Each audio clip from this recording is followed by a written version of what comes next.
YCP ప్రభుత్వం దుర్మార్గమైన ప్రభుత్వం.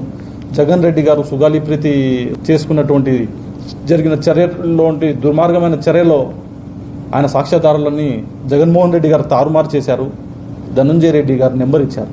నెంబర్ ఇస్తే చాలాసార్లు ఫోన్ చేశారు, ఎత్తుతారు, మళ్ళీ ఆఫ్ అయిపోయారు. నా సెల్ నుండి కూడా, నా ఫోన్ నుండి కూడా ధనంజయ రెడ్డి గారికి ఫోన్ చేశాను. ఫోన్ చేసి దుర్మార్గమైన ధనంజయ రెడ్డి, దుర్మార్గమైన జగన్మోహన్ రెడ్డి, సాక్ష్యాలు తారుమారు చేసిన జగన్మోహన్ రెడ్డి, ఈరోజు ఎందుకమ్మా మళ్ళీ ఆ జగన్ దగ్గరికి వెళ్ళినాం అనేసి మేము అడుగుతున్నాం. అడిగే హక్కుంది మాకు. ఎందుకోసం అంటే బికాజ్ ఈ కేసులో పవన్ కళ్యాణ్ గారు ఈ బిడ్డకు న్యాయం చేయాలి అని చెప్పకుండా ఉండింటే మేమందరం వచ్చేసి మా జీవితాలు నాశనం చేసుకునే వాళ్ళం కాదు. ఎన్ని కేసులు పడ్డాయి, ఎంత ఇబ్బంది పడ్డాం. నీతో పాటు ఢిల్లీకి వచ్చా.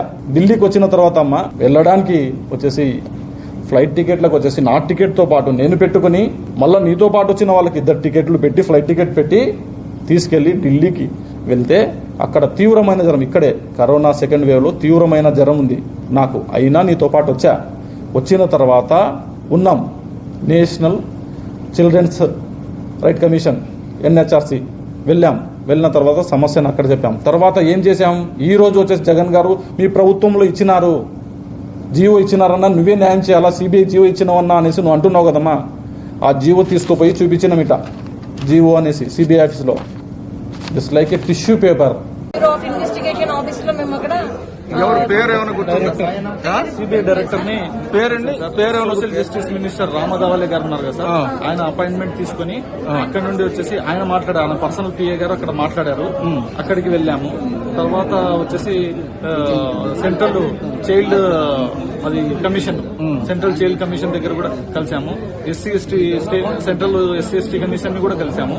అక్కడ సిబిఐ ఆఫీస్ కి వెళ్తే మాత్రం ఒకటే చెప్పారు సార్, ఇది పాంప్లెట్, మీ స్టేట్ గవర్నమెంట్ ఇస్తే మేము సిబిఐ ఎలా వస్తుంది, దానికి ఒక ప్రొసీజర్ ఉంటుంది. అది యాక్చువల్ గా స్టేట్ హోమ్ సెక్రటరీ నుండి సెంట్రల్ హోమ్ సెక్రటరీకి రావాలి.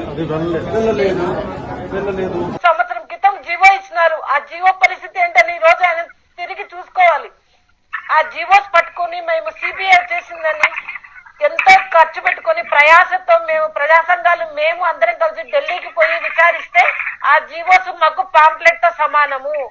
ఆ జీవోస్ ఇచ్చిన తర్వాత government they have to follow some procedure ఉంటది.